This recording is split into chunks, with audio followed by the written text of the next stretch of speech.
Weh, letih bro, kerja pagi, malam hari-hari dah macam hamba abdi sistem bangang, beb.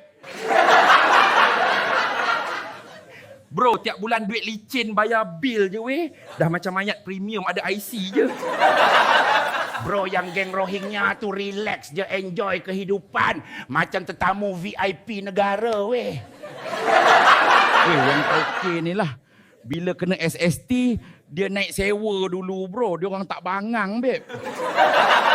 Bro, kadang kan aku tengok TikTok, terpaling pakar ekonomi sembang, terasa nak baling kasut je weh.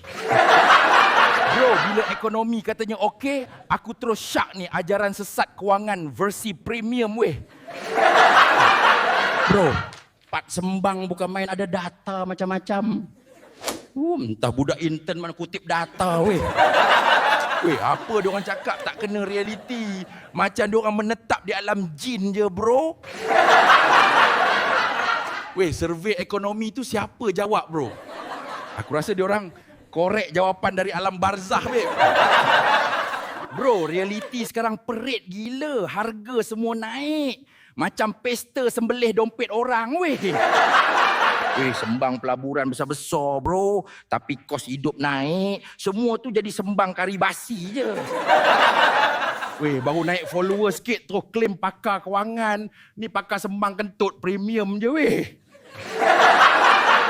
Weh, orang lain belajar bertahun bro. Yang ni lari bidang jadi pakar level taik kucing bro.